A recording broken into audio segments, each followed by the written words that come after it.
مفتی صاحب میرے والد صاحب کی شوگر کی بیماری کی وجہ سے آدھی ٹانگ کٹ گئی ہے. دل سے دعا ہے جی اللہ صحت عطا فرمائے. میں نے ابھی بیان میں بولا نا, کچھ بھی نہیں کرو, خالی چینی چھوڑ دو. لوگ کہتے ہیں کہ شوگر چینی کھانے سے تھوڑی ہوتی ہے. میٹھا کھانے سے شوگر یقیناً نہیں ہوتی, میٹھا کھانے کا براہ راست شوگر سے تعلق نہیں ہے, لیکن میٹھا کھانے سے آتا ہے موٹاپا, اور موٹاپے سے ہوتی ہے شوگر.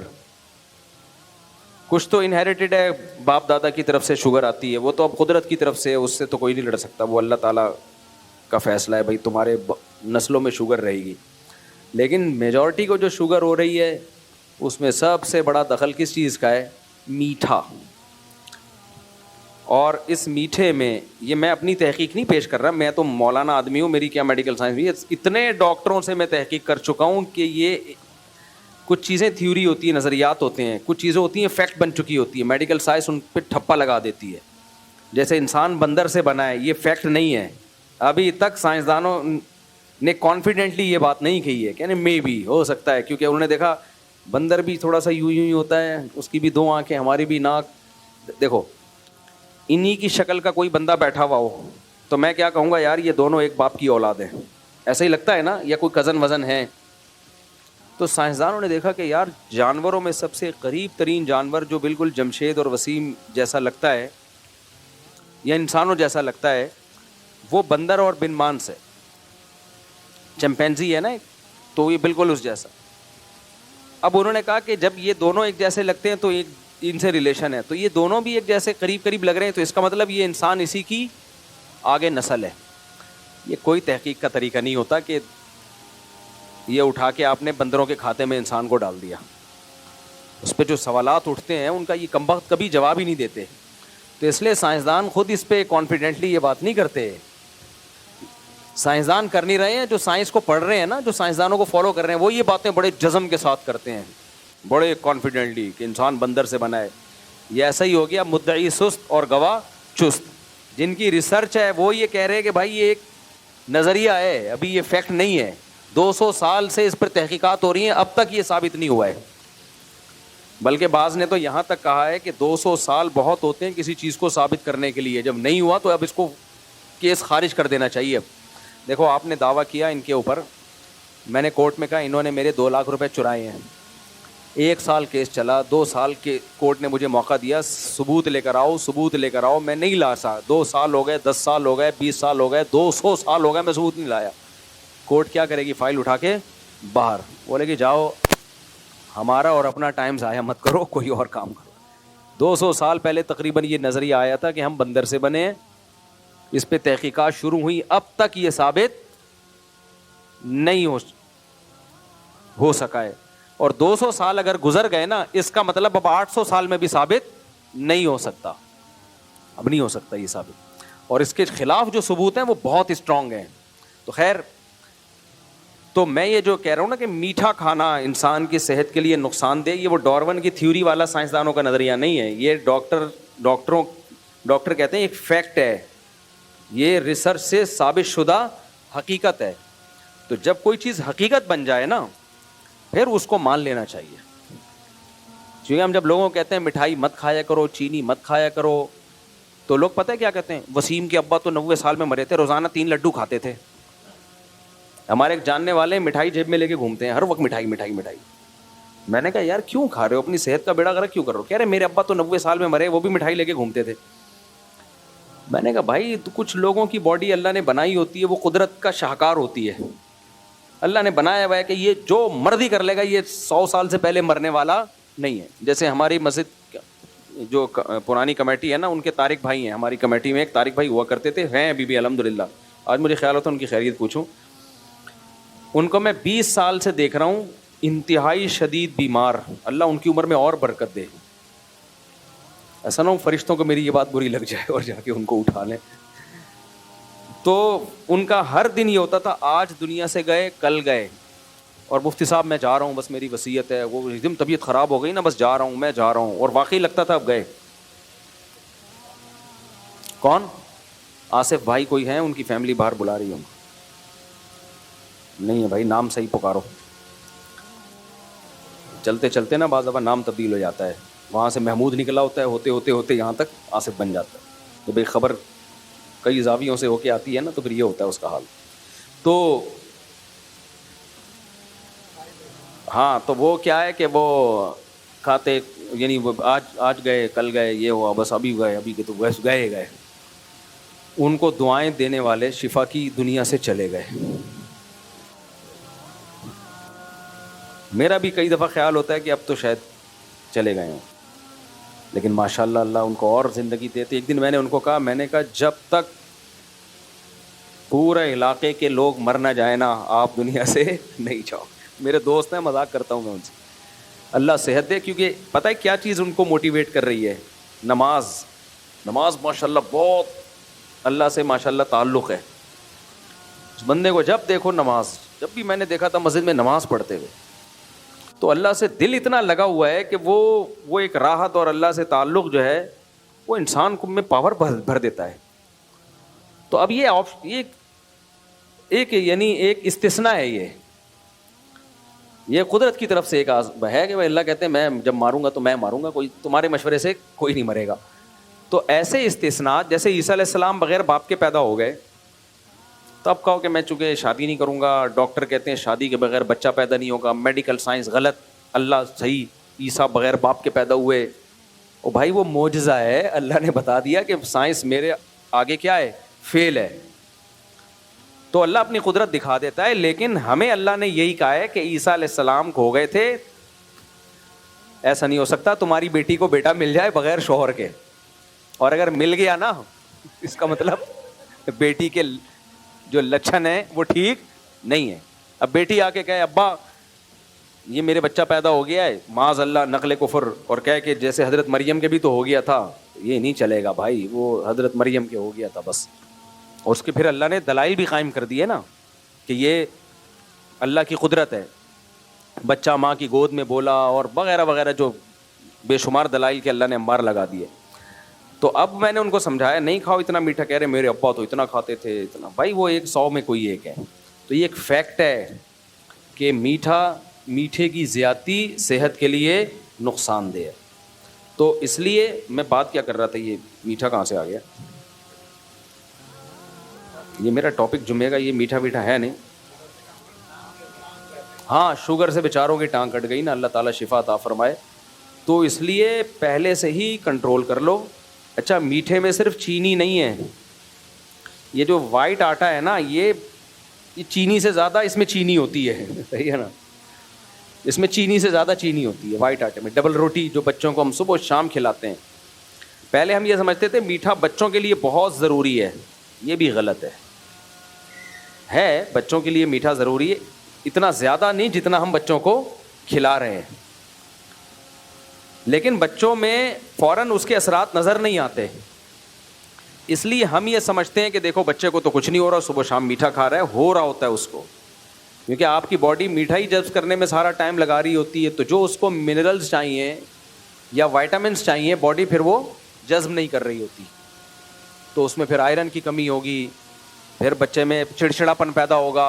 ہم سمجھتے ہیں بچہ بد اخلاق پیدا ہوا ہے, بد اخلاق نہیں پیدا ہوا, اس کی باڈی میں کسی چیز کی کمی ہے.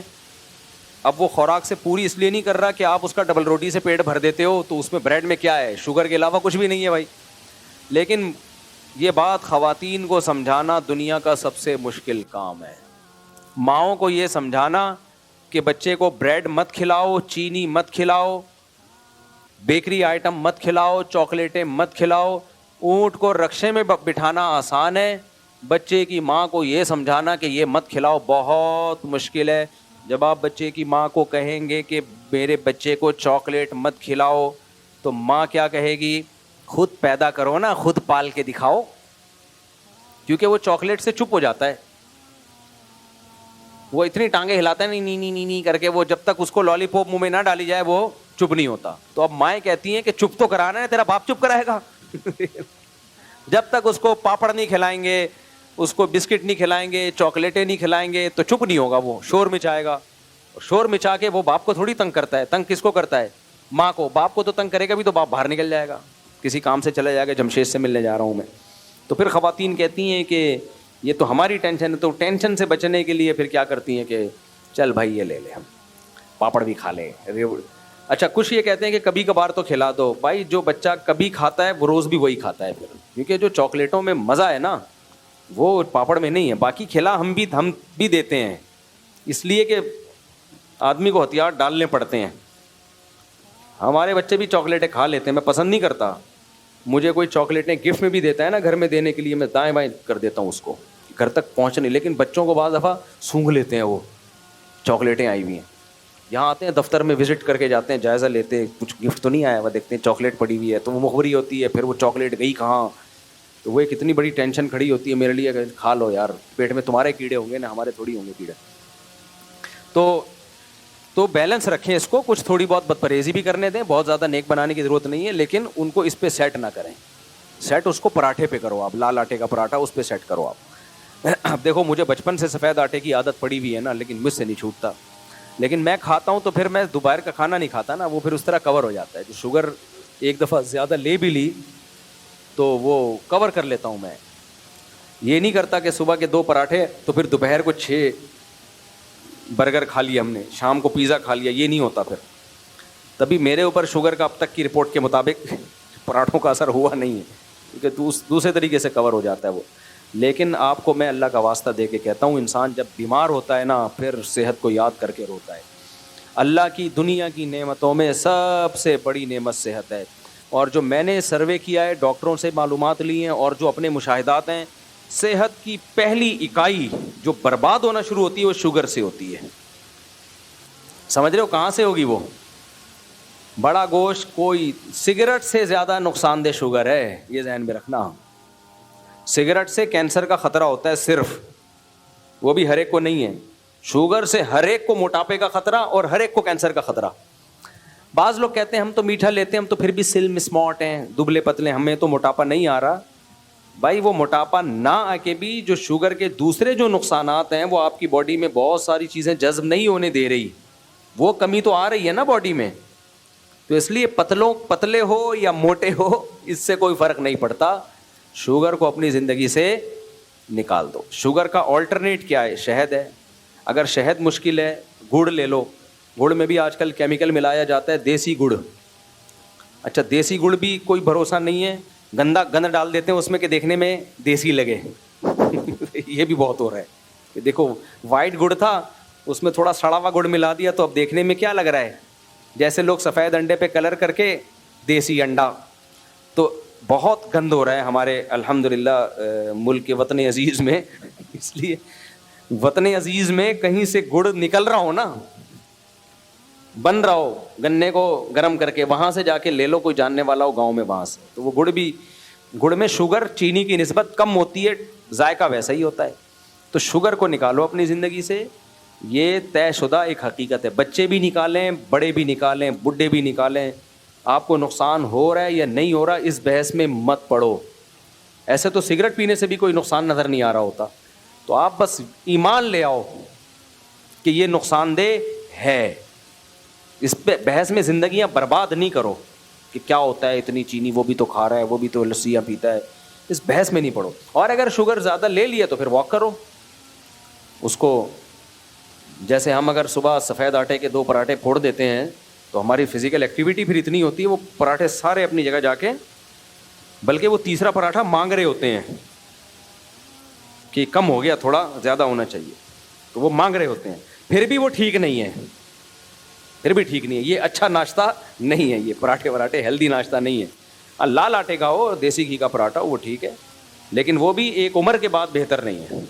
40-50 سال کے بعد تو روٹی ہی کم کر دے اپنی زندگی میں, کیونکہ گندم میں بھی اچھے خاصا کارب ہوتا ہے. تو میں ایک ہاسپٹل میں گیا لاہور میں, وہاں دیکھا میں نے فری علاج ہو رہا ہے لوگوں کا, کروڑوں روپے ڈونیشن آ رہی ہے, اور گردوں کے مریض پڑے ہوئے ہیں, شوگر کے مریض پڑے ہوئے ہیں.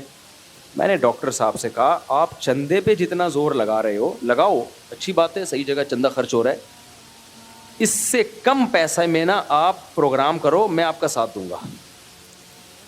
مختلف ملکوں میں نا, ملک کے مختلف جگہوں پہ آپ سیمینار رکھو, ایونٹ رکھو, ہر طرح کے طبقے کو اس میں بلاؤ. میں نے کہا ہم میڈیا پہ اس کی کوریج کریں گے, اور اس میں آ کے آپ لوگوں کو چینی کے نقصانات بتاؤ اور ان مریضوں کی تصویریں دکھاؤ. یہ پراٹھے پھوڑتے تھے, یہ چینی کھاتے تھے, یہ کولڈ ڈرنک پیتے تھے, یہ 35 سال کا لیٹا ہوا ہے, یہ 30 سال کا, تاکہ لوگوں میں خوف پیدا ہو, ڈریں, تاکہ کروڑوں روپے جو علاج پہ خرچ ہو رہا ہے نا, وہ ان پروگراموں پہ لاکھوں روپے, کروڑوں بھی نہیں, ہزاروں خرچ ہوں گے اور لوگ ان بیماریوں سے بچ جائیں گے. مقصد تو انسانیت کی خدمت ہے نا. یا زکاتیں نکال کے غریبوں کا علاج, یہ بذات خود مقصد ہے. زکات کا مقصد بھی انسانیت کی خدمت ہے نا. تو میں نے کہا یہ کام کرو یار, اس میں ہم آپ کا بھی ساتھ دیں گے انشاءاللہ. کوئی بھی یہ کام کرے میں ساتھ ہوں اس کے. یہ کوئی گورنمنٹ کی طرف سے ایسا کوئی پلان نہیں ہے. غریب علاقوں میں جا کے آپ کچھ ایسے ایونٹ کریں, کوئی پروگرامز کریں جس میں لوگوں کو ڈاکٹر لوگ بتائیں. میں بتاؤں گا, لوگ بولیں گے مولوی ہو تمہارا کیا کام ہے چینی کے نقصانات بتاؤ. یہ کام ڈاکٹروں کا ہے نا, لیکن کوئی بھی نہیں کر رہا. جی ہاں, ان کا پتہ ہی نہیں ہوتا. بہت آپ صحیح کہہ رہے ہو. تو بس میرا مقصد ہے جو میڈیکل سائنس کی فیلڈ سے جن کا تعلق ہے ان کا کام ہے یہ. تو ان کو چاہیے کہ وہ اویئر کریں. جیسے سگریٹ کے ڈبے پہ لکھا ہوتا ہے نا کینسر کا سبب ہے, چینی کے ڈبے پہ بھی یہ لکھا ہو. صحیح ہے نا, کس کے ڈبے پہ لکھا ہو؟ چینی. اور اتنے نقصانات کے بعد مجھے اگر کبھی مٹھائی کھاتا ہوا دیکھ لیں تو سمجھ لیں یہ 1 سال میں یا مہینے میں شاید 1 دفعہ مفتی صاحب رسگلہ کھا رہے ہیں.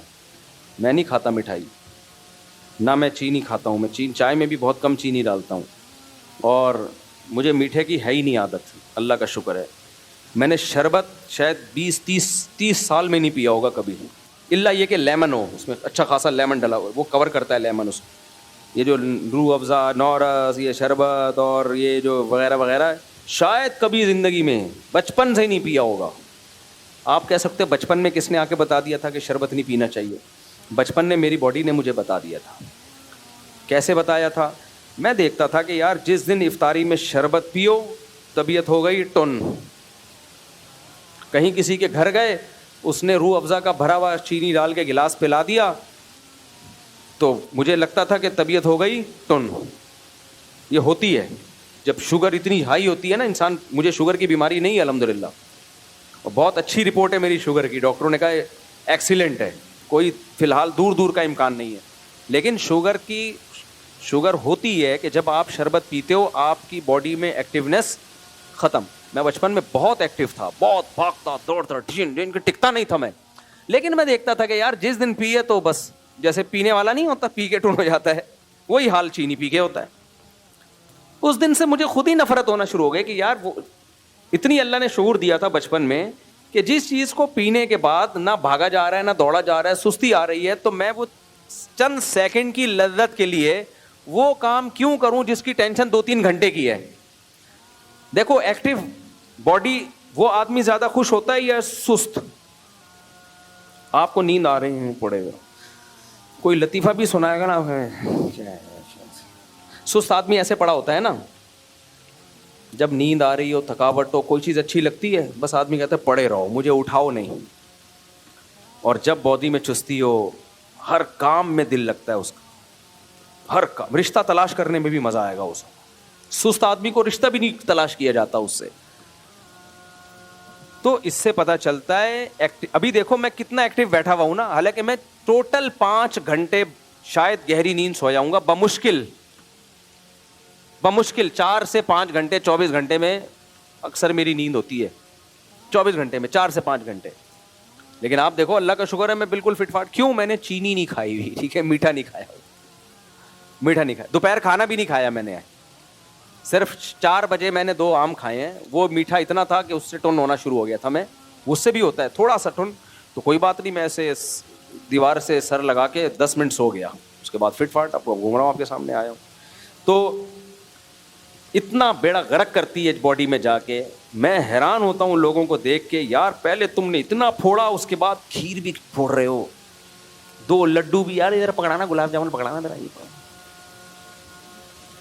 اچھا مجھے لوگ ہدیہ دیتے ہیں مٹھائی, میں کبھی نہیں کھاتا اس کو. کل میں نے جمعے کے دن میں نے 2 رسگلے کھائے ہیں پتہ نہیں کتنے مہینوں کے بعد. وہ بھی اس لیے کہ اتنا میری جمعے کے دن انرجی خرچ ہوتی ہے نا, کئی گھنٹے بیانات. تو پھر میں نے یہ سوچ کے کھا لیا کہ رات کا کھانا نہیں کھاؤں گا. کھانا نہیں کھایا میں نے, 2 رسگلے پھوڑ دیے میں نے, بس کھانا نہیں کھایا پھر میں نے رات کو. وہ بھی یہ سمجھ کے کھایا کہ غلط مکروہ عمل کر رہا ہوں, مکروہ ہے, ایسے جیسے جھینگا مکروہ سمجھ کے ایسے کھائے ہیں رسگلے 2. تو وہ اب اس میں کیا ہوتا ہے, کیا بات کر رہا تھا میں, ایک مثال دے رہا تھا نا, دماغ سے ہی نکل گئی مثال. تو آدمی ایکٹیو رہتا ہے میرے. ہاں وہ میں نے 2 آم کھائے, اس کے بعد تھوڑا سا بالکل فریش ہو گیا. پورا بیان کیا میں نے, ابھی آپ کے سامنے بیٹھا ہوں, کوئی تھکاوٹ محسوس نہیں ہو رہی. تو بھائی سب سے زیادہ آدمی کی جو خوش ہوتا ہے وہ جب باڈی ایکٹیو ہو, اپنے آپ کو جوان محسوس کرتا ہے, اس کو ہر چیز میں دلچسپی ہوگی اس کو.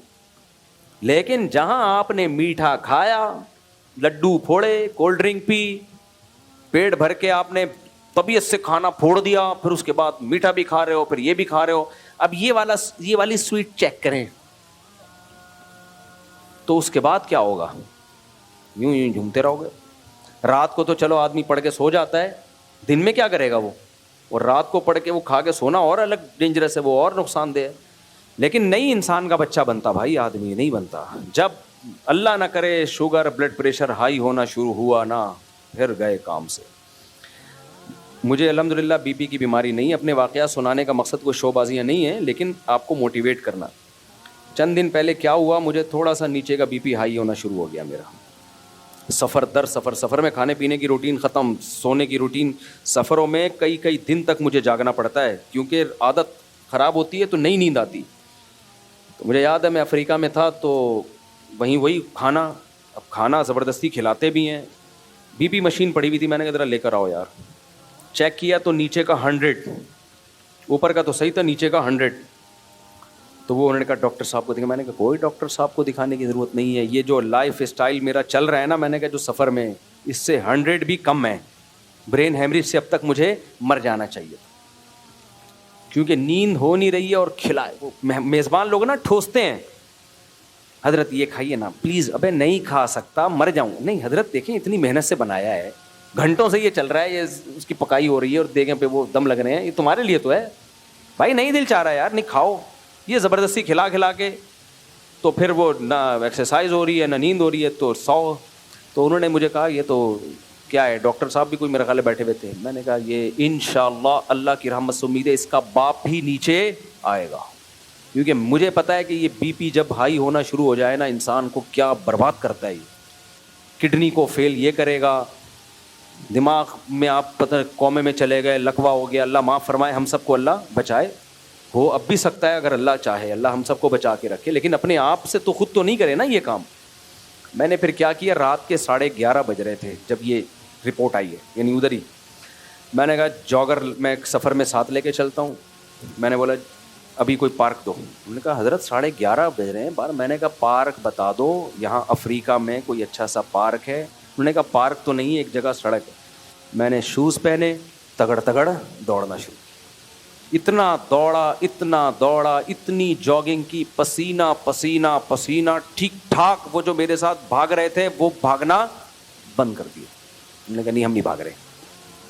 بالکل جو جتنا اسٹیمنا تھا نا بھاگنے کا, میں بھاگا. اس کے بعد آ کے نہا دھو کے آرام سے 1 گھنٹے بعد میں نے بی پی چیک کیا تو 70, وہی 18 سال والا جوانوں کا ہوتا ہے. 70 اور 110 یا 120, یہ انسان کا بچہ بن گیا. تو آپ کو میں کیوں بتا رہا ہوں, یہ 40 سال کے بعد تو بلڈ پریشر مشین ہمیشہ اپنے ساتھ رکھو. پہلے ہم بھی ان باتوں کو ویلیو نہیں دیتے. میرے والد صاحب کی ڈیتھ اسی طرح ہوئی ہے. ڈاکٹر کہتے تھے اب آپ 50-60 سال کے ہو گئے ہو. میرے والد صاحب بہت صحت مند تھے ماشاءاللہ, ایسے زبردست پرسنالٹی تھی ان کی, کوئی بیماری نظر نہیں آتی تھی. ڈاکٹر کہتے تھے کہ آپ بلڈ پریشر مشین رکھیں, کیونکہ اس عمر میں بی پی ہوتا ہے. 40-50 سال کے بعد بیماریاں آتی ہیں, جتنے بھی آپ فٹ ہو رکھو بھائی. کیا, کیونکہ یہ خاموش قاتل ہے بلڈ پریشر, پتہ ہی نہیں چلتا کتنا ہائی ہو گیا. والد صاحب چونکہ تبلیغ میں وقت لگا ہوا تھا, بھائی اللہ سے ہوتا ہے, اللہ کے خیر سے کچھ نہیں ہوتا. بات صحیح ہے بھائی, لیکن بی پی بھی اللہ کے حکم سے ہی ہوتا ہے نا, اور لو بھی کس کے حکم سے ہوتا ہے, اللہ کے حکم. یہ مشینیں بھی اللہ نے ایجاد کروائی ہیں انسانوں سے. ان والد صاحب کے زبان پہ بس یہی. ایک دن چیک کیا تو اتنا ہائی ہوا تھا بی پی, تو والد صاحب کا کہنا یہ تھا اسی وجہ سے میں چیک نہیں کرتا. آج کل بڑے بوڑھے یہی کہتے ہیں, اسی وجہ سے ہم چیک ہی نہیں کرتے. جب تک چیک نہیں کرو فٹ رہتا ہے آدمی, جہاں چیک کیا ٹینشن میں آ گیا. اب ہم بھی سمجھا رہے تھے کہ بھائی اب اتنا ہائی ہے تو اب نہ دوا بھی نہیں کھائی. وہی ہوا ایک دن جب مجھے اطلاع آئی کہ جی وہ نماز کے انتظار میں بیٹھے ہوئے تھے, بی پی اتنا ہائی ہوا ہے, فالج ہوا اور اٹیک ہوا, تھوڑی دیر میں ہی ڈیتھ ہو گئی. تو ظاہر ہے اولاد کو پھر افسوس تو ہوگا نا. ٹھیک ہے جو موت جس وقت لکھی ہوئی ہے بھائی وہ آئے گی, لیکن اللہ نے ہمیں اسباب اختیار کرنے کا آرڈر دیا ہے, حکم دیا ہے. تو پھر ہم نے والدہ کے لیے زبردستی والدہ کا پھر ہم بی پی چیک کرتے تھے. والدہ ہم نے کہا بھائی ایک والد صاحب پہ ہمیں خود بھی اویئرنیس نہیں تھی نا, کوئی ہمیں سمجھانے والا نہیں تھا. اگر ڈاکٹروں نے ہمیں سمجھایا ہوتا یا حکومت کا کوئی اسکولوں میں سسٹم ہوتا سمجھانے کا, کالجز میں سسٹم ہوتا, تو ہم بھی مشین لا کے رکھتے. ابا چیک کرتے نہیں کرتے, زبردستی چیک کرتے ہیں. ان کا بھائی کہ آپ کا بی پی اتنا ہائی لے کے گھوم رہے ہو آپ. نیچے کا 140 تھا میرے والد صاحب کا, جب ڈیتھ ہوئی ہے تو نیچے کا بی پی 140 اور گھوم رہے ہیں خوش و خرم. بی پی ایسی خطرناک چیز ہے, یہ بتاتی نہیں ہے. آدمی فٹ فاٹ لطیفے سنا رہا ہوگا, 4 شادیوں کی بات کر رہا ہوگا, چیک کرے گا 140 اور ٹانگ سے مر جائے پھر بھی غنیمت ہے. مر جائے, مرتا نہیں ہے. بعض دفعہ ایسا ڈیمیج ہوتا ہے کہ گئے 20-25 سال. تو اس لیے یہ جو بلڈ پریشر کی بیماری ہے اس کو میں ڈرا نہیں رہا آپ کو, ایسا نہ ہو بیٹھے بیٹھے سب کا بی پی شوٹ کر جائے ابھی تو میرے کھاتے میں آ جائے کہ اس نے ڈرایا تھا. 40 سال کے بعد نا یہ مشینیں گھر میں رکھنا ضروری ہے. میرے سب گھروں میں بلڈ پریشر کی مشین رکھی ہوئی ہے میں, کیونکہ یا تو میرا پریشر بڑھتا ہے یا گھر والوں کا. شادی شدہ آدمی تو ایک دوسرے کا بی پی ویسے ہی بڑھاتا ہے. ہر شادی 18 سال میں شادی ہوئی ہے بلڈ پریشر مشین لے آؤ. وجہ اس کی ہے کہ اب دونوں ایک دوسرے کا پریشر کنٹرول کریں گے. بعض دفعہ بیگم آنچ بڑھا دیتی ہے, آپ کا پریشر ہائی کر دیتی ہے. بعض دفعہ آپ کو ایسی الٹی بات کرتے ہو اس کا بی پی کیا ہو جاتا ہے. وہمی نہ بنو, یہ اصل تو گائیڈنس اس میں ڈاکٹر ہی کرے گا آپ کو, لیکن کم از کم 40-50 سال کے بعد میرے بھائی اب اتنا نیک بننے کی ضرورت نہیں ہے. بی پی مشین گھر میں رکھو, اس سے فائدہ یہ ہوگا کہ ایک اور میرے دوست تھے, ان کے والد کا بھی بی پی ہائی رہتا تھا, کوئٹہ کے تھے وہ. ان کو بھی ڈاکٹروں نے کہا بلڈ پریشر مشین رکھو, ہر وقت روزانہ والد صاحب کا بی پی چیک کرو. نہیں یار, والد صاحب بھی نیک آدمی, نیک لوگوں کے مسائل ہیں یہ سارے مسئلے کن کے ساتھ ہیں؟ نیک لوگوں کے ساتھ. عام آدمی ڈاکٹر سمجھائے گا وہ کہے گا ٹھیک ہے, نیک آدمی پتہ نہیں کون سا کلمہ پڑھا ہوا ہوتا ہے اس نے, وہ سمجھتا ہے کہ شاید. تو وہ کیا ہوا, وہ ایک دن بی پی ہائی ہوا ہے, ان کو بی پی ہائی ہونے سے برین ہیمریج ہوا, تو وہ کومے میں چلے گئے. 10-15 سال پھر بیڈ پہ ان کی خدمت ہوئی ہے. 10-15 سال وہی بستر پہ ہی, پیشاب پخانہ سب بستر پہ. اولاد بہرحال ان کی اولاد نے خدمت کی, اللہ اولاد کو اجر دے, لیکن یہ تھوڑی سی غفلت سے کتنا بڑا مسئلہ ہو گیا بھائی. پتہ چل جائے, پہلے گولیاں آتی ہیں فوراً کہا کہ بھائی اس کو فی الحال تو نیچے لے کر آؤ, پھر مشورہ کریں گے آئندہ اس کو کیسے کرنا ہے. تو اس لیے اپنی جانوں پہ رحم کرو, اللہ رسول کا حکم ہے. اس لیے باقی آپ کی باڈی کی باتیں تو آپ کو ڈاکٹر ہی بتائے گا کیسے صحت کو مینٹین رکھنا ہے, لیکن اللہ کا واسطہ میٹھے کو کیا کر دو, لڈو مڈو مٹھائیاں چھوڑ دو. یہ کبھی کوئی بہت زیادہ کسی نے اصرار کیا, ایک آدھ میرے پاس جتنے مٹھائی کے ڈبے آتے ہیں سارے ڈبے کیا ہوتے ہیں, میں یہاں دوستوں کو کھلاتا ہوں, کھاؤ. یہ سمجھتے ہو مصعب کا دل کتنا بڑا ہے, میں اس لیے کھلاتا ہوں, میں کیوں شوگر کا مریض بنوں, تم لوگ مرو نا.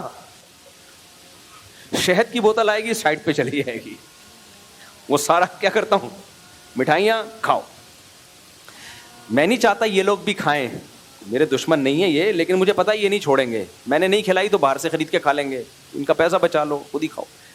تو اس لیے یہ چیزیں کرو, لیکن مانو گے نہیں. ابھی دیکھو تھوڑی دیر کوئی مٹھائی کا ڈبہ لے آیا, سب ہاتھ ڈالنا شروع کر دیں گے, اس میں سب شروع ہو جائیں گے. اور چند دن یہ کر کے دیکھو میٹھا چھوڑ کے, شروع میں تکلیف ہوگی کیونکہ میٹھا نشے کی طرح ہوتا ہے, آپ کو کمزوری محسوس ہوگی باڈی میں, وہ کمزوری نہیں ہوتی. یہ بھی میں پہلے سمجھتا تھا یار یہ کیوں ہوتا ہے, وہ کمزوری نہیں ہوتی, وہ میٹھے کی ٹھڑک ہوتی ہے. جیسے چرسی کو چرس نہ ملے تو کمزوری محسوس ہوگی, کمزوری نہیں ہے بھائی, وہ ٹھڑک ہے, باڈی مانگ رہی ہے. اس کا حل یہ نہیں کہ کھاؤ, اس کا حل ہے کہ باڈی کو عادت ڈال. چند دن کا پرہیز ہے, 21 دن ماہرین کہتے ہیں کہ اگر کوئی خوراک 21 دن تک نہ کھائی جائے تو اس کی عادت ختم ہو جاتی ہے. لیکن اس کے بعد آپ میٹھا ویٹھا چھوڑ دو نا, پھر آپ دیکھو آپ کی باڈی میں جو ایکٹیونیس ہوگی نا, آپ کو ہو ایسے آپ کو لگے گا جیسے کوئی الگ ہی زندگی میں. پھر آپ کو یہ 4 شادیوں والے بیان بھی سمجھ میں آئیں گے. پھر آپ یہ نہیں کہو گے مجھ سے آپ بار بار اس ٹاپک پر کیوں بولتے ہو, پھر آپ کہو گے اس ٹاپک پہ بولتے کیوں نہیں مفتی صاحب, اسی پہ بولا کرو آپ. تو یہ اور میٹھا کون سا کھاؤ, شہد کھا لو. شہد مہنگا ہے, گڑ کھا لو, اوریجنل گڑ ہو, وہ بھی کم سنو کہ وہ چھوڑ کے گڑ کے لڈو بنانا شروع کر دیے. یا نیچرل جو ہے آم کھا لو, سیب کھا لو. اچھا بعض ڈاکٹر اس میں غلو کرتے ہیں, نہیں بالکل چھوڑ دو, نہ اتنے نیک بننے کی ضرورت, کل تمہاری تحقیق بدل گئی, ہم دنیا کی لذتوں سے ہی محروم ہو گئے, تو اتنا بھی نیک نہیں. جو نیچرل میٹھا ہے, آم ہو گیا, شہد ہو گیا, سیب ہو گیا, کھجور بھی اعتدال سے, وہ بھی ٹھیک ہے, وہ کھاؤ. ہم نے کوئی وہ تھوڑی بننا ہے, کوئی باڈی بلڈر بن کے دنیا میں اپنے یہ اسپیڈ بریکر تھوڑی دکھانے دنیا کو, نارمل رہنا ہے. کرتا جتنے درباری ملے ہیں وہ ملک کی بات نہیں کرتے, وہ تو ملک کی کا بیڑا غرق کرنے پہ تو وہ اپنی ذات کو فوکس کرتے ہیں. تو جو بھی صحیح سوٹیبل صحیح علماء ہوں گے, میچور علماء ہوں گے, وہ کنٹری کو بچانے کی, اسٹیٹ کو بچانے ہی کی بات کریں گے. وہ جامعۃ الرشید کی بھی یہی رائے ہے کہ اس زمانے میں طلبہ سے فیس لینی چاہیے. ہاں جو طالب علم ثابت ہو جائے کہ غریب ہے, ثابت ہو, یہ ہوائی بات نہ ہو. ہم نے مدرسوں میں ایسے ایسے بچے دیکھیں لینڈ کروزر میں آتے ہیں, لینڈ کروزر میں جاتے ہیں, پھر بھی فیس کے بغیر پڑھ رہے ہیں. اس سے کیا نقصان ہوتا ہے؟ 2 بہت بڑے نقصان ہوتے ہیں. نمبر 1, فری پھوکٹ کی عادت پڑ جاتی ہے بچپن سے ہی. تبلیغ والے ایک بات کہتے ہیں نا, اپنی جان, اپنا مال, اپنا وقت جس چیز پہ نہ لگا ہو نا, اس کی قدر انسان کے دل میں نہیں آتی ہے. غریب بچوں کے لیے فری ہونا چاہیے, لیکن ثابت ہو جائے غریب ہے. صرف منہ سے بولنا کافی نہیں ہے, کیونکہ جھوٹ بول کے وہ پھر اور مسائل کھڑا کرے گا. وہ جس تعلیم کی بنیادی جھوٹ پر ہو, آگے وہ کیا دین کی خدمت کرے گا. تو فری پھوکٹ کی وجہ سے اپاہج پنا آتا ہے, اپاہج پنا. پڑے رہتے ہیں, یونیورسٹی میں فیس دے کے جاتے ہیں, ان کو پتہ ہے کہ ہمارے باپ کا پیسہ سارا برباد ہو جائے گا اگر ہم نے پڑھائی. پھر باپ بھی پوچھتا ہے رزلٹ دکھا کیا آیا تیرا, فیسیں میں نے بھری ہیں تو کیا کر کے آیا تو, وہاں پہ پان گٹکے تو نہیں کھا کے آ گیا. اب مالداروں کے بچے بھی فری میں پڑے ہوئے ہوتے ہیں اور وہ فری پھوکٹ میں چل رہے ہوتے ہیں, مفت خورے کی عادت پڑتی ہے, ساری زندگی پھر اپنے پاؤں پہ نہیں کھڑے ہوتے, مفت ہی کی عادت پڑی رہتی ہے. یہ سوسائٹی کو تباہ کرنے والی بات ہے. دوسرا نقصان فری پھوکٹ کا کیا ہوتا ہے؟ مدرسے کے محتمم کو چندہ بے تحاشا کمانے کا چانس مل جاتا ہے. جب کسی مدرسے کے بارے میں سیٹھوں کو پتہ چلتا ہے کہ یہاں فیس لے کے پڑھائی کی جاتی ہے, تو اس مدرسے کو زیادہ چندہ آتا نہیں ہے. تو چندہ گیری کا سیٹ اپ بھی کیا ہو جاتا ہے, ختم. تو محتمم کے جو مزے تھے نا, جس چندے سے اس نے 4 شادیاں کرنی تھیں, جس چندے کے پیسوں سے اس نے لینڈ کروزر خریدنی تھی, فری پھوکٹ کے بچوں کے منہ دکھا دکھا کے, یتیموں والے منہ, حالانکہ مالدار بچے ہوتے ہیں لیکن فری کی وجہ سے وہ بھی یتیم لگ رہے ہوتے ہیں کہ میرے پاس 2000 طلبہ فری میں پڑھتے ہیں. تو وہ جو اس کے کھانچے تھے وہ سارے کیا ہو جاتے ہیں, بند. میں نہیں کہہ رہا سارے مدارس کے ناظم غلط ہوتے ہیں, بہت سے مدرسے فری میں پڑھا رہے ہیں اور ان کے محتمم 1 نمبر ہیں, 1 روپے بھی دائیں بائیں نہیں کرتے. لیکن جو 2 نمبری کر رہے ہیں ان کو موقع تو مل گیا نا اس نظام کی وجہ سے, لہذا وہ کبھی بھی اس پہ ایگری نہیں ہوں گے کہ ہم فیس لے کے پڑھائیں. کیونکہ جہاں فیس لی, سیٹھ لوگ آتے ہیں, وہ کہتے ہیں یار آپ کے ہاں تو 50 بچے فری میں پڑھ رہے ہیں اور 100 بچے فیس دے کے پڑھ رہے ہیں, تو 50 جو فری میں ہیں ان کا پھر تھوڑا چندہ آئے گا نا, زیادہ تھوڑی آئے گا. جب آپ نے شو کر دیا کہ یہ دیکھو میرے پاس 6000 بچے پڑھ رہے ہیں اور سب دوپہر صبح رات کا کھانا فری, تو دبا کے چندہ آتا ہے. کیونکہ لوگوں کے پاس اتنا ٹائم نہیں ہوتا کہ وہ یہ جا کے سرچ کرے کہ ان میں کون مستحق ہے اور کون مستحق نہیں ہے. ہماری عوام کی جو مینٹل اپروچ ہے, جو مینٹیلٹی ہے, وہ یہ ہے کہ وہ کوانٹٹی دیکھتے ہیں کہ اس مدرسے میں اتنے سارے پڑھ رہے ہیں تو دے دنادن بکرا, دے دنادن پیسہ. پھر محتمم سے کوئی پوچھنے والا نہیں ہوتا. پھر بھی بار بار بتاؤں, سارے مدارس غلط نہیں ہیں, ایسا نہ ہو مدارس سے بدگمان ہو جائیں, ان کے ساتھ تعاون کم کر دیں آپ. کچھ مدرسے ٹھیک بھی ہیں الحمدللہ, 1 روپے دائیں بائیں نہیں کرتے, لیکن یہ نظام بہرحال غلط ہے, نظام غلط ہے. جو بھی طلبہ فیس افورڈ کر سکتے ہیں ان کو آپ نہیں پڑھائیں. بولیں بھائی فیس دو گے تو پڑھاؤ گے, ورنہ جاؤ یہاں سے, کوئی بات نہیں. وہ نہ پڑھیں, 1 منٹ بات کمپلیٹ ہونے دینا, وہ نہ پڑھیں, یہ زیادہ بہتر ہے. ہاں غریب بچوں کے لیے ہونا چاہیے, ایک بات تو یہ ہو گئی. میں بار بار ایک بات کہتا ہوں, کہ 3 باتیں کسی شخص کے بارے میں جمع ہو جائیں نا. ابھی میری اس سفر پہ ایک ملاقات تھی, دوبارہ میری ٹریولنگ ہوئی نا, ایک ملاقات تھی, میرے ساتھ ایک دوست بھی تھے. ایک صاحب آئے, ایسے گلے ملے مجھ سے, مفتی صاحب میری 4 بیویاں ہیں. میں نے دوست سے کہا فراڈی ہونے کی ایک علامت پائی جاتی ہے. آپ کہو گے میں تو 4 شادیوں کو پروموٹ کرتا ہوں, لیکن ایک آدمی مجھے تعارف کروا رہے کہ میری 4 بیویاں ہیں, اور میں کیا کہہ رہا ہوں, میں نہیں کہہ رہا فراڈی ہے. فراڈی ہونے کی ایک علامت, ضروری نہیں ہے کہ وہ ہو, ایک تھوڑے سے ماتھا میرا ٹھنکتا ہے, کیونکہ 4 شادیاں مجھے پتہ ہے آسان نہیں ہے. کسی کو 4 مل گئی نا, یا تو بہت فیمس ہو, جیسے ہم مشہور بہت ہو گئے, یا بہت ڈھیٹ ہو میری طرح, بہت ڈھیٹ ہو, بہت اس نے مارے کھائی ہوں, گالیاں سنی ہوں, اور عیاشی کی نیت نہ ہو, کیونکہ عیاشی کے لیے یہ کام ہوتا نہیں ہے.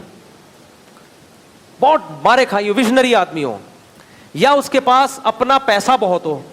تو سورس آف انکم یا تو بزنس ہوگا, یا ابا سے وراثت میں ملا ہوگا, یا کوئی بھی ویلڈ ریزن ہو نا, اس کی کوئی بھی ویلڈ پوائنٹ ہو نا, ورنہ کیوں دے گا بھائی, کوئی دوسری نہیں ملتی, تیسری پہ کیوں دے گا, چوتھی پہ کیوں دے گا. یا کوئی بہت بڑا سیٹ ہو. تو اس لیے جب کوئی اپنا تعارف کرواتا ہے میری 4 بیویاں ہیں, ایک دم میرا ماتھا ٹھنکتا ہے کہ کہیں فراڈی تو نہیں ہے یہ. لیکن میں اس پہ فراڈی ہونے کا فتویٰ نہیں لگاتا, بھائی ہو سکتا ہے نیک آدمی ہو, کر لی ہو. لیکن دوسری علامت پھر میں اس سے پوچھتا ہوں, آپ کسی مدرسے کے محتمم تو نہیں ہیں؟ وہ کہتے ہیں ہاں ہوں. ابھی ایسا ہی ہوا, ایک صاحب ملے, داڑھی بھی, اچھا یہ کلین شیو ہوگا پھر نہیں فراڈی ہوتا وہ زیادہ تر, وہ پھر 4 کی ہیں تو اس کا مطلب یار زنا سے بچ کے یہ کدھر گیا ہے, شادی کی طرف گیا. لیکن یہ داڑھی ٹوپی کے ساتھ یہ مسئلے زیادہ ہوتے ہیں. داڑھی ٹوپی والے برے نہیں ہوتے, خوب سمجھ لو, برے لوگ بھی داڑیاں رکھ لیتے ہیں لوگوں کو بیوقوف بنانے کے لیے. تو ابھی ایسا ہی ہوا, سفر میں ایک صاحب آئے, 4 شادیاں, میری داڑھی بھی تھی, ان کی پگڑی ٹوپی شوپی بھی. میں خوش نہیں ہوا, میں نے کہا اوپر سے نا پھیکی مسکراہٹ, السلام علیکم, بڑی خوشی ہوئی آپ سے مل کے. میں نے ساتھی کو کونی ماری, میں نے کہا ایک علامت تو پائی گئی ہے.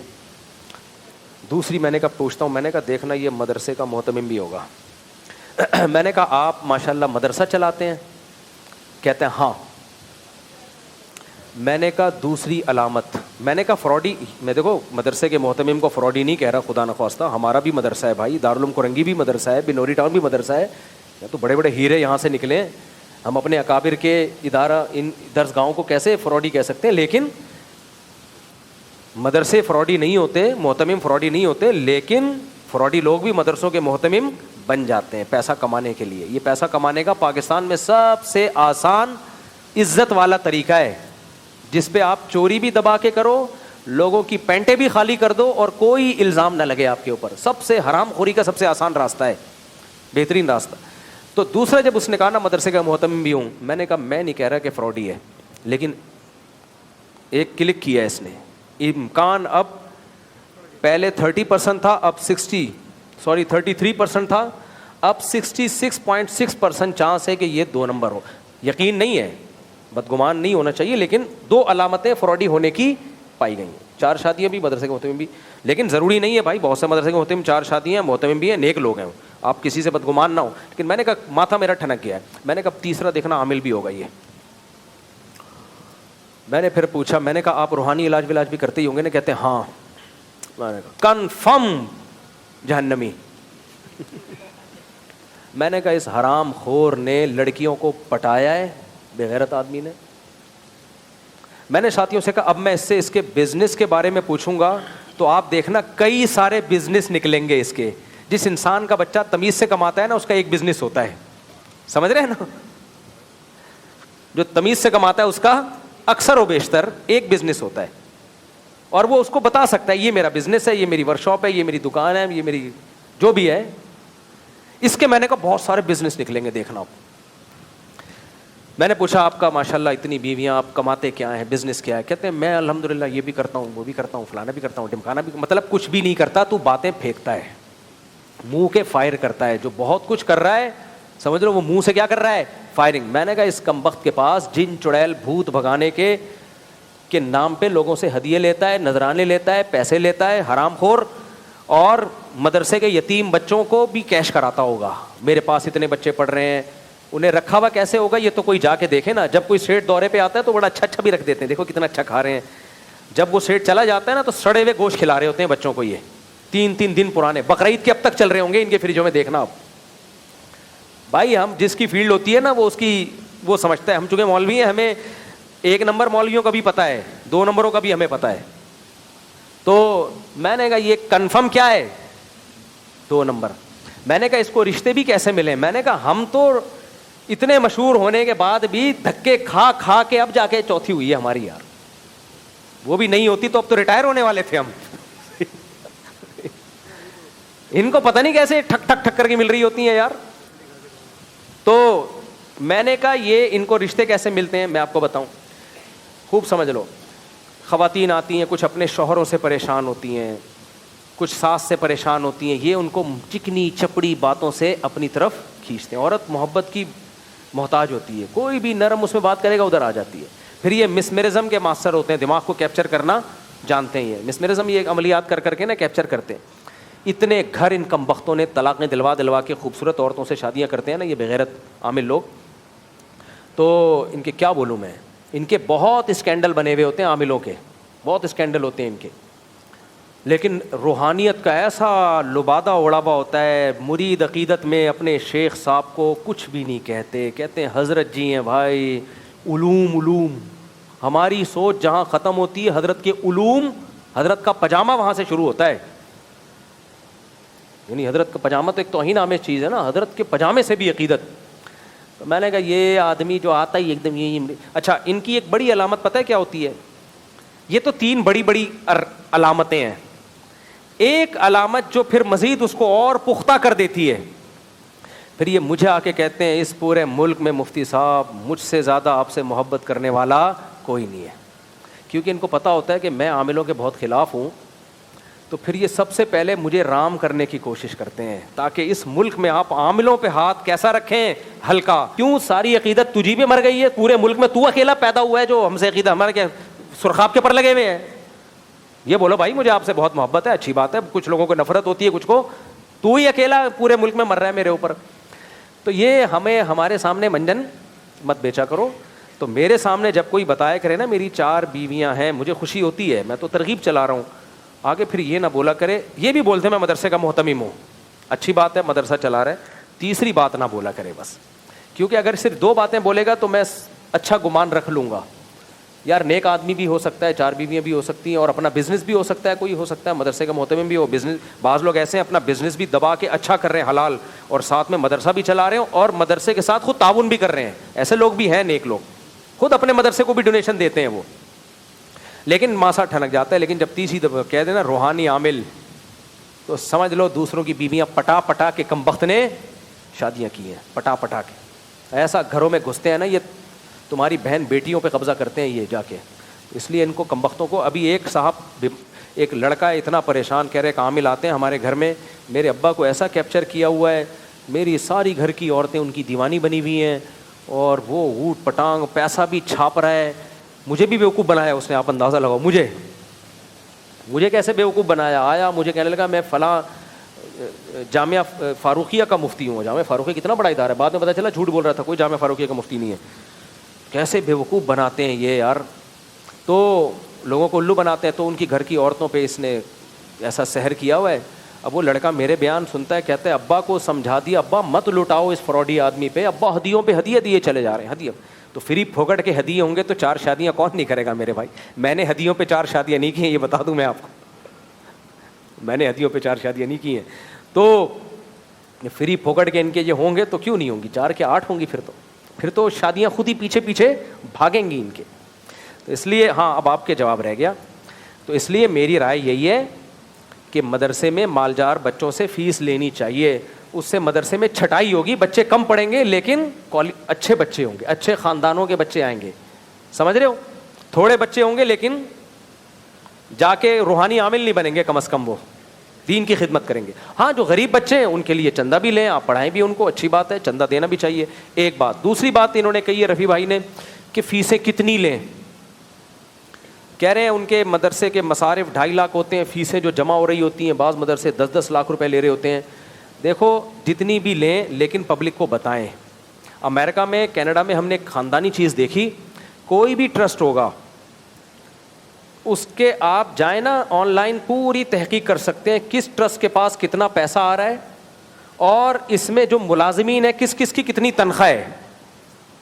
ہر چیز فیئر ہوتی ہے. ہمارے یہاں سے ایسا سسٹم نہیں ہے. آپ کمائیں پیسہ, لیکن آپ پھر یہ بتا دیں یہ مدرسہ ہماری سورس آف انکم ہے, تاکہ لوگ زکوٰۃ صدقات کے پیسے پھر نہ دیں. آپ نے ادھر فیس لی, ادھر آپ کی سورس آف انکم ہے, 2.5 لاکھ ایکسپینسز ہیں, 7.5 لاکھ آپ کی بچت ہو رہی ہے, اور ساتھ میں زکوٰۃ صدقے فطرے بھی مانگ رہے ہیں آپ لوگوں سے. یہ پھر زیادتی ہے بھائی. یا تو اس کو کمرشل بناؤ یا فی سبیل اللہ بناؤ. لوگ کیا کرتے ہیں, اندھیرے میں رکھ رہے ہوتے ہیں بھائی, یا کمرشل ہوگا یا فی سبیل اللہ ہے, تو پھر بتا دو سورس آف انکم نہیں ہے, یہ 1 روپے بھی ہم پہ حرام ہے. پھر وہ روپے کہاں گیا, محلے والوں کو آپ لکھ کے لگائیں اتنی انکم ہوئی ہے جو یہاں خرچ ہوئی ہے, جو یہاں خرچ ہوئی ہے. تو جیسے اجتماعی قربانی میں کیا ہو رہا ہے, لوگ اجتماعی قربانی میں پیسے لے رہے ہیں, جو بچت ہو رہی ہے وہ مسجد والے کھا رہے ہیں. بھائی کس بیس پہ کھا رہے ہو آپ لوگوں کا پیسہ؟ یہ اگر آپ کی سورس آف انکم ہے تو آپ بتاؤ یہ اجتماعی قربانی ہمارا بزنس ہے, ہم آپ کو گائے خرید کے بیچیں گے, اس پہ جو پروفٹ ہوگا وہ ہم رکھیں گے. لیکن وہ بتایا نہیں جا رہا ہوتا. بہت گڑبڑ ہے مالی معاملات میں ہمارے یہاں. باہر ملکوں میں انگریزوں میں کم از کم ایک چیز ہے, وہ اگر بولے گا ڈونیشن تو ڈونیشن ہی مطلب ہوگا, وہ اگر بولے گا بزنس ہے تو بولے گا بزنس ہے. وہ بتائے گا کہ آپ کو کہ میں تیرے باپ کا نوکر نہیں ہوں جو تجھے فری میں یہ سروس دے رہا ہوں, اتنے پیسے میں تجھ سے لوں گا. ہمارے یہاں پتہ ہی نہیں چل رہا ہوتا کہ یہ ڈونیشن ہے یا کیا ہے. اس لیے ٹھیک ہے یہ فیس لینا. خلاصہ یہ نکلا. یہ تو مدارس کی بات ہو گئی. میرا سوال یہ تھا کہ جو مساجد کے اندر بچے پڑھ رہے ہیں, ہاں تو مساجد میں جو بچے پڑھ رہے ہیں ان سے فیسیں لی جا رہی تو ہیں. ٹھیک ہے, ان سے بھی فیس لے کے قاری صاحب کو دے دیں, کیا جا رہا ہے اس میں. نہیں تو مزید جو آمدنی ہوگی وہ کہاں جائے گی, مسجد میں خرچ ہوگی. نہیں, جو فیس قاری صاحب بچوں کو مسجد میں پڑھا رہا ہے تو مسجد کی انتظامیہ اگر اسے اجازت دیتی ہے کہ بیٹا آپ ان لوگوں سے فیس لے کے پڑھا دو ان کو, تو ٹھیک ہے وہ فیس لے کے پڑھا دے. وہ پھر اس کی آمدن ہے, کھائے پیے, وہ کھانے دے بیچارے قاری صاحب کو. کیا جا رہا ہے اس میں, کیا جا کیا رہا ہے. نہیں اگر قاری صاحب کھا لے گا تو کیا جائے گا. دیکھو بتا کے جو کرنا ہے کرو, ڈرامے نہ کرو, ڈرامے نہ کرو. قاری اگر 2 نمبریاں کر رہا ہے, ادھر فیس بھی لے رہا ہے اور ادھر لوگوں کو تصویریں دکھا رہا ہے میں اتنے بچوں کو پڑھاتا ہوں, تو یہ غلط ہے بھائی. یا تو فری میں پڑھاؤ, مسجد آپ کو تنخواہ دے گی, یا بچوں سے فیس لو. تو یہ سب انتظامیہ کی اجازت سے ہونا چاہیے. تو انتظامیہ جو طریقہ سوٹیبل سمجھتی ہے وہ طریقہ چلا دے, کوئی حرج نہیں. کھانے دے قاری صاحب, بیچارے غریب لوگ ہوتے ہیں, ان کو کھانے دو. ہم کہتے ہیں قاری مارے نہیں بچوں کو, بس پڑھائے ایمانداری سے, ہاتھ نہیں لگائے ان کو. بھائی صاحب نے سوال بیچارے کافی دیر سے پوچھ رہے ہیں, مفتی صاحب کیا محراب مسجد کی حدود میں آتا ہے یا نہیں آتا ہے؟ مسجد کی حدود میں بیوی سفر میں ساتھ ہو تو پردے کا مسئلہ ہے. دیسی برقع پر تو کوئی اعتراض نہیں, مگر جو کالے برقعے میں آنکھ کھلی رہتی ہے تو بیوی کو پردہ کرا کے لے جاؤ. کالے برقعے میں بہتر ہے, آنکھ بھی چھپاؤ. مشکل ہو رہا ہے تو کھول سکتے ہیں آنکھ بھائی. اب بیگم کو ٹریولنگ میں کہتا ہوں نا اپنے ساتھ لے کے جایا کرو, اگر اللہ نے وسائل دیے ہیں تو. اس میں اب لوگ کہتے ہیں پردے کے مسائل لیتے ہیں, کوئی مسئلہ نہیں ہوتا, برقعے میں لے جاؤ. بعض جگہ آنکھ کھولنی پڑتی ہے تو کھول لے, وہ کیا جا رہا ہے اس میں, مجبوری ہے. بہتر یہی ہے آنکھیں بھی چھپاؤ, لیکن کھولنی پڑیں تو مجبوری ہے, جائز. اب چڈیاں بنیانے پہن رہی ہیں عورتیں, تمہاری بیوی اگر اتنا پردہ کر لے تو اس پہ بھی اللہ کا شکر ادا کرو یار. یا تو دین پہ ہوتے نہیں ہیں, ہوتے ہیں تو پھر رابعہ بصریہ بننے کی کوشش کر رہے ہوتے ہیں. رضاعت کے مسئلے کے بارے میں پوچھنا ہے کہ دودھ پلانے والی کا دعویٰ قبول ہے, اس کے متعلق تفصیل سے جواب دیں. ایک عورت کا بیان معتبر نہیں ہے اس میں. بعض دفعہ یہ ہوتا ہے ادھر شادی کی تاریخیں طے ہو گئی ہیں, بات طے ہو گئی ہے, شادی ہونے والی ہے, ایک خاتون آ کے کہتی ہے ان دونوں بچوں کے میں نے اپنا دودھ پلایا ہے, تو یہ ایک گواہی کافی نہیں ہے, اس سے کچھ نہیں ہوگا. یا تو یہ مشہور ہو چکی ہو بات, سب کو پتہ ہو, یا یہ کہ اس پہ کم از کم 2 گواہ ہوں. مفتی صاحب میری عمر 19 سال ہے, میں درجہ ثانیہ کا طالب نکاح کرنا چاہتا ہوں, رشتہ بھیجتا ہوں, آگے سے کہتے ہیں ابھی پڑھائی چل رہی ہے. یہ کہتے ہیں جہاں بھی رشتہ بھیجتا ہوں لڑکی والے رشتہ قبول نہیں کرتے کیونکہ میں پڑھ رہا ہوں, کہتے ہیں کماتے نہیں ہوں. تو ٹھیک ہے وہ نہ قبول کریں, ان کو لیے جائز ہے. تو شریعت نے کہا ہے کہ وَلْيَسْتَعْفِفِ الَّذِينَ لَا يَجِدُونَ نِكَاحًا, جن کو رشتہ ہی نہیں مل رہا وہ عفت اور پاک دامنی سے زندگی گزاریں, اللہ ان کا رشتہ دلا دے گا, گناہ کی طرف نہ جائیں. تو اللہ نے مرد کو صبر کرنے کا حکم دیا ہے. اگر کوئی رشتہ نہیں دے رہا, لڑکی والے تھوڑی دیں گے بلا وجہ آپ کو دے دیں, وہ کہیں گے کمبخت تو پڑھائی کر رہا ہے تو کھلائے گا کہاں سے تو ان کے لیے عذر ہے. یہ بالکل معقول ریزن ہے. آپ ٹرائی مارتے رہو اور ساتھ ساتھ جاب بھی کرو. ہم لوگ اپاہج پیدا کر رہے ہیں, صحیح بتا دوں, باہر ملکوں میں انہی پاکستانیوں کو, انہی انڈین کو دیکھتا ہوں میں, صبح یونیورسٹی میں پڑھ رہے ہیں, شام کو جاب کر رہے ہیں, اپنا بھی پیٹ پال رہے ہیں اور گھر میں بھی پیسے بھیج رہے ہیں کمبخت. یہاں پتہ نہیں کیا ہو جاتا ہے ان کو. تو پڑھائی کے ساتھ ساتھ کوئی چھوٹا موٹا بزنس شروع کرو یار, ریڑھی لگا لو, ٹماٹر بیچ لو.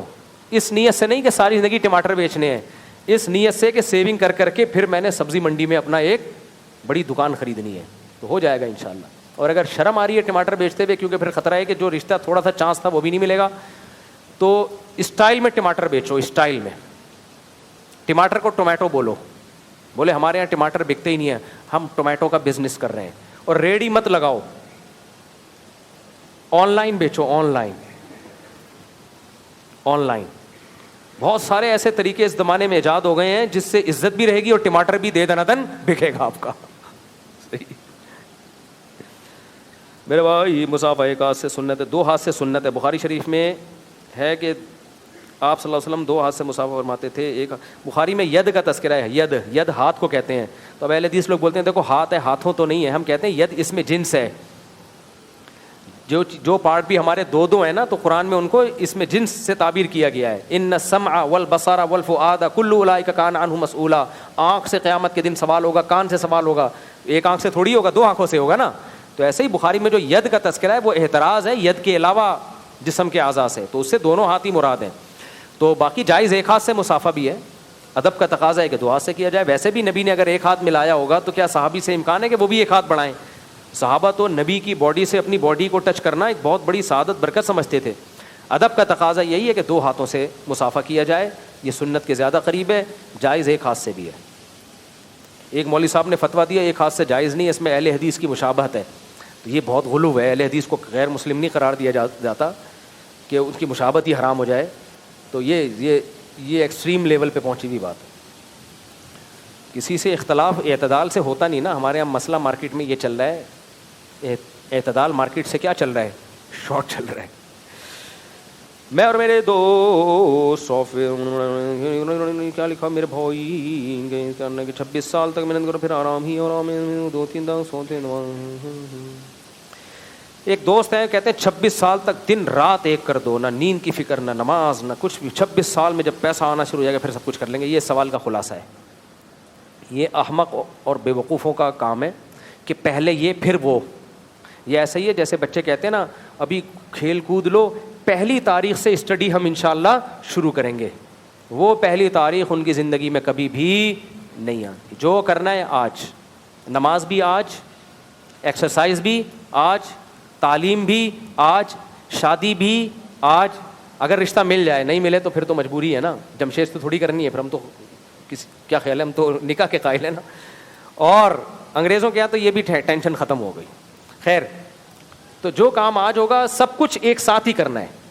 اور یہ جو کہتے ہیں 26 سال سے پہلے انتہائی محنت, نہ نیند کی فکر, یہ صحت جو خراب ہوتی ہے نا اس کے اثرات زندگی بھر رہتے ہیں. پھر زندگی بھر سب کچھ کرنا ہے بھائی ایک ساتھ ہی. میرے آفس میں لڑکیاں ایسے کپڑے پہنتی ہیں کہ ان کا جسم نمایاں ہوتا ہے. اس چکر میں نے نوکری چھوڑ دی. وہاں کا مینیجر ایسی لڑکیوں کو پسند کرتا ہے, لیکن اس کے ساتھ گھومنا پھرنا, لڑکیوں کا کام بھی ہم لڑکوں کو دے دیتا تھا, اور ہم لڑکوں کو زیادہ دیر بٹھا کے رکھتا تھا کیونکہ لڑکیوں کا کام بھی ہم کرتے تھے, ایسی جگہ نوکری کر سکتے ہیں. آج کل جابیں ویسے ہی کم ہے, خدا کے بندے تو کہیں بھی دنیا میں جائے گا لڑکیاں ہر جگہ نظر آئیں گی. تو یا تو آپ مسجدوں میں بند ہو کے بیٹھ جاؤ, یا پھر یہ کہ آپ اپنی نظر کی حفاظت کرو, دل کی حفاظت کرو, اور اپنے آپ کو اس سوسائٹی کا عادی بنا دو. جو لڑکیوں والا ماحول ہوتا ہے نا اس میں چند دن تک صبر کرنا پڑتا ہے, اس کے بعد انسان کو عادت پڑ جاتی ہے. یہ چند دن کا صبر ہے کہ آپ مت دیکھو ان کو, نہ ان میں دلچسپی لو, نہ ان سے فری ہو, آپ اپنی جاب کو فوکس کرو. اس کے بعد آپ یوز ٹو ہو جاؤ گے, پھر ٹھرک ختم ہو جائے گی. ہاں اگر شروع میں کنٹرول نہیں کیا تو ایسے ٹھرکی بنو گے کہ موت قبر میں بھی پڑوسن کو دیکھ رہے ہوگے آپ جا کے. آپ کی خواہش ہوگی میرے پڑوس میں کسی انٹی کو دفن کیا جائے. ایسا ٹھرکی بنتا ہے آدمی. یہ یورپ امریکہ جاتے ہیں نا, چڑیاں پہنی ہوئی لڑکیاں نظر آتی ہیں, شروع میں اپنے جذبات پہ قابو رکھ لیتے ہیں وہ کہ بھائی یہ ہمارے لیے ہے ہی نہیں, یہ ہمارے لیے پتھر ہیں. چند دن کی تکلیف ہوتی ہے, اس کے بعد عادی ہو جاتے ہیں, اس کے بعد پھر ان کو ان میں رغبت ختم ہو جاتی ہے. تو دیسی آدمی جاتا ہے نا امریکہ یورپ, ایسے آنکھیں پھاڑ پھاڑ کے دیکھ رہا ہوتا ہے, کبھی یوں دیکھ رہا ہے, کبھی ایئر ہوسٹس کو گھور گھور کے دیکھ رہا ہوتا ہے, ایسے یوں کر کے دیکھ رہا ہوتا ہے کہ جیسے پہلی دفعہ اس نے کوئی چیز دیکھی ہے. جو عادی ہوتے ہیں ان کے لیے ایئر ہوسٹس ہو, کالی ہو, پیلی ہو, نیلی ہو یا جمشید ہو, ان کی صحت پہ کوئی فرق بولو نہیں پڑتا. تو یہ ٹھڑک ختم کرنے کا ایک طریقہ یہ ہے کہ یا تو کٹ جاؤ ماحول سے بالکل, خانقاہ میں آ کے بیٹھ جاؤ, لیکن کب تک بیٹھو گے؟ دنیا میں چلنا پھرنا نہیں ہے, سب کچھ کرنا ہے مردوں نے بھائی.